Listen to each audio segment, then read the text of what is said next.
So this weekend I was at the store, picked up some fresh tilapia. Can't see it. Okay, just I don't know how much this is, half a pound or so, 0.6. There's 3 of us I'm feeding. This will actually probably be enough for 4 people. That's 2 fillets. Anyway, I'm going to make fish tacos tonight. I'm going to show you how I do it. Just trying to get nice, thin, shredded lettuce here. Actually, that's enough. That'll be perfect for the 3 of us. And, okay, yeah, that's it. I am, as I mentioned, not a professional. I am completely an amateur. Grew up, my dad taught me to cook starting out when I was in like 8th grade. And I cooked for the family while I was in high school. And then my roommates and I traded off in college. And my wife and I traded off after college. And then at some point, I started watching a lot of cooking shows with my boys, and just started doing a lot more.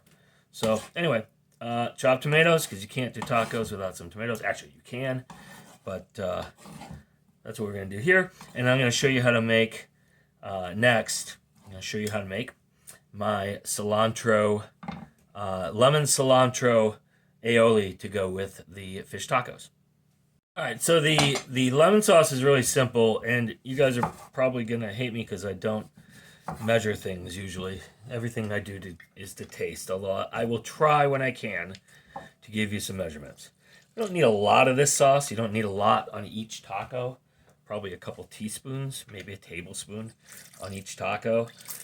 So it's really about getting the consistency of the sauce right. You don't want it too thick because you got to be able to spoon it. And you need to, it's got to have the right flavor. So that was just, that was the juice of 1 lemon. That's all I did there. Cut that, squeeze it out, and now what I've got here is just some fresh cilantro. It's important to rinse your cilantro because cilantro grows in sandy soil. So kind of like leeks. So you got to make sure you get rid of that. And these stems won't cause too much trouble. We'll pull the big ones out when we get there, but literally, you rip the top off like that. We're going to do a quick chop on this. I don't know what a fancy chef would call it, a chiffonade maybe. I don't worry about those things. So just going to do a quick chop on this. Doesn't have to be super fine, like fine chopped parsley or anything. Just want to open it up so that we get the flavor and the oils out. And I know that a lot of people don't like cilantro. There's that thing where some people, it tastes like soap for them. But in fact, my sister-in-law doesn't like cilantro because of that. But everybody in my house loves it. So I got to do a quick rinse. And then we're just going to add some mayonnaise and some hot sauce to it. And we'll be ready to go.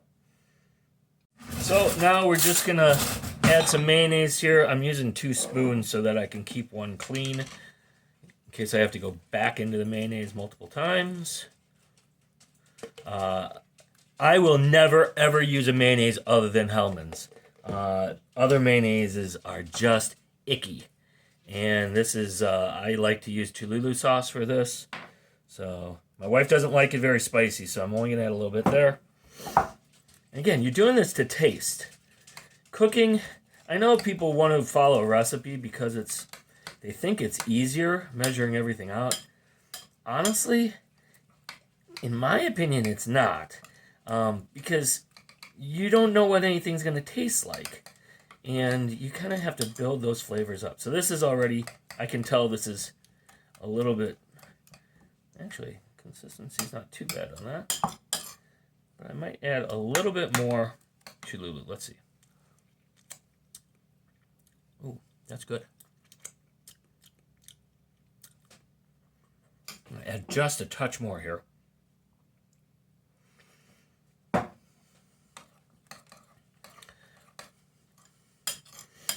And, you know, the thing is like stuff like this is what you go to fancy little taco stands for because they come out with fancy sauces and stuff to put on your tacos. But honestly, it's super easy to do yourself at home. That's the sauce. That's all there is to it. All right, so I lied to you already. I said I wasn't going to measure things, but that's not true because I'm going to do just a little spice mix to put on the fish when it's done, when I finish frying it. And And I just want to make sure I get my proportions right, especially with salt to the other stuff. So I'm just going to do 2 teaspoons of salt here. This is regular kosher salt. I just keep it in a jar so I can, some people have a salt pig, they call it. I can reach in here, and it's easier than using salt shakers and stuff. All right, paprika. This is your standard paprika. This is not hot paprika. I have hot paprika, and in fact, I just used it to make some of Emerald's spice mix. Some of the hot paprika. Damn, that stuff is hot. Anyway, paprika, regular paprika. Some chili powder here. And do a teaspoon of each of these. All right, so teaspoon of chili powder, teaspoon of onion powder, teaspoon of garlic powder, in addition to the paprika, and of course there was 2 teaspoons of salt. So it's not a 2-to-1 ratio, right? Because it's 2 salts to 4 of all this other, right? A total of 4 teaspoons of this other stuff. But in terms of relative ratios, it's a 2-to-1. That's something I'll probably talk about over the course of this. I was giving somebody my chili recipe, if you can call it a recipe, the other day, and okay, we're gonna use that big chunk, and I had to explain to her that I don't measure the amount of meat and green peppers and onions when I'm doing it in terms of exact amounts. It's proportional. So anyway, just a little spice rub here. We're gonna put this on the fish after it comes out from frying. And frying, I know a lot of people are afraid of deep frying, but it's really not a big deal. It doesn't have to be dangerous at all, and it's easy. I'll show you how to do it easily. All right, there's our spice mix. Next, I'm gonna cut the fish. Okay, you can see I've got 2 tilapia fillets here. Very simply, I'm just going to cut down this middle section to separate those. And then I like to figure out, we use small tortillas, about this big. And so I figure 3 or 4 pieces of fish between for one of those. I go based on the thickness of the fish here. I don't know, it's about an inch wide here. And then I'm going to do a little bit wider ones on the thin side of the fillet. Okay, one side of the fillet is much thinner than the other, so I'm going to do a little bit longer pieces here so that they are about the same. And do the same thing on this one. And then we're going to do really simple.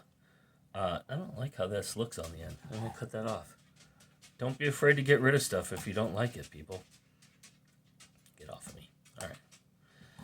Cut, cut, cut, cut.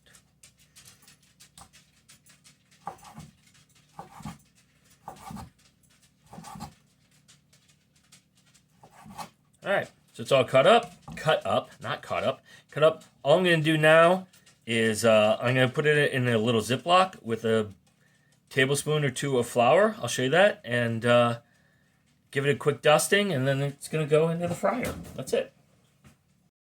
Okay, very simply now, I just have a Ziploc bag. Well, it's a hefty, whatever. But I'm just going to put about 1.5 tablespoons of flour in there. It doesn't take much. You're going for the simplest of coatings here. And all this fish is going in. Close the bag, and just going to make sure that everything's coated. That's it. Okay, so over here I've just got my wok going, and I've put in, I don't know, about 1.5 inches of oil, and now I'm just going to check the temperature. It's at about 300 degrees right now. We want it at 350 degrees, so we'll let it go for, I don't know, probably another 30 seconds or so. We'll be there. All right, and now we're going to be ready to go. Let's see. This is hot, so you do have to be careful. I don't know if you can see it, but we're at 350. So I'm actually going to turn the temperature on my stove down to medium. And here we go. Fish into the oil. This doesn't take long. Like I said, it's a super, super thin layer of flour on there, so it's just going to give it a little bit of crispiness. It's not like super breaded and stuff. Yeah, the thing about doing it in here in the oil in the wok like this, why do I do it in the wok? Because it's got the high sides, which allows it to not splatter my stove as much. Because my son hates it because he's on clean up after dinner. So he hates it when I destroy the stove. So all I'm doing here, I have a plastic spider or something like that, if you will, because this is a Teflon wok. I don't want to scratch it up. And I'm just going to do it in 2 different batches, so I don't overcrowd stuff in the wok. But depending on how much you're making, I probably could have done this all in 1 shot, but I'd rather do it in 2 shots. You can see they're already starting to turn brown here. This does not take long at all. And we don't want to overcook them. We don't want stuff being dried out. So we're really just going to go until they have a nice little bit of color on them. We're going to take them out. We're going to dust them with our spices. And that'll be that. So you can even see here that these ones that have started to turn a little bit of brown, there's less bubbles coming off of them. That's because there's less water left, because they've already given up most of their water. These are just about ready. Doing deep fried cooking, there's nothing to be afraid of. I know a lot of people are intimidated by it, and I haven't really ever understood that. I'm going to go ahead and take these ones that are definitely done out already. Let those other ones get a little bit more color on them. Here is a secret for deep frying, though. It's not a secret at all, actually, because I know it, so it's not a secret. Which is that you season. You got to hit these with salt right away. It'll adhere better, and the salt helps keep them from getting super, I don't know what the right word is, moist and mushy. You want them to stay crispy, right? And putting the salt on them right away allows that to happen. All right, these are all ready. Let's get these out of here. We'll hit these with seasoning, and then we'll do the next batch. All right, so we got our seasoning on there. Next batch. Waiting a minute like that to season it also gave the oil a chance to rebound in terms of temperature, so that it could come back up. And we're just going to do this second batch. Look, I got a little piece of cilantro on there. And then we'll be done and ready to eat. Now you could really easily pair this with any kind of rice-a-roni, or Zatarans, or I like to use Vigo. Has a yellow rice, but they've actually got some other flavors as well, like an avocado rice and some other things. So you can play around with those. I'm not going to show you that. That's pre-packaged store stuff. So hopefully you can figure out how to follow directions on a package of rice like that. If you can't, I apologize if I've offended you. That was not my intention. And then the one last thing I'm going to do here is just give this a little shake. Hopefully you can see that. Trying to be careful I don't spill the seasoning everywhere, just to get the seasoning more distributed. That's it. And in our house, you know that dinner is ready when I yell, "Dinner!" And then everybody comes running. So that's it. There's our fish. Fried fish, and let's go make a taco. Okay, so we're, well, here, you get to meet our cat. This is Merlin. Hey, say hello. He gets his own plate because he loves fish tacos amongst other things. But anyway, just going to add, like I said, 3 or 4 pieces of fish for one of these. All right, you got your lettuce, tomato,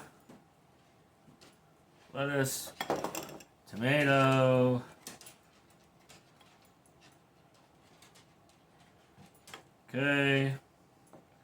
I like cheese on mine. Everybody at the dinner table is watching now, waiting for me to do this, because I never do this. This is all brand new, because I've never done a video before. Here's our sauce I showed you how to make. Super easy. It's just 4 ingredients. Notice it comes off the spoon really easy. That's the consistency we want. I like mine a little bit hotter than my wife does, or my son. So I will add a little Cholula sauce. There you go. Bon appetit.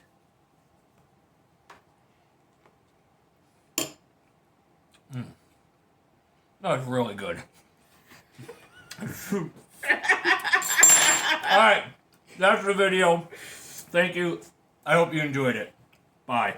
In here is a clean plater. He already ate one of those pieces of fish.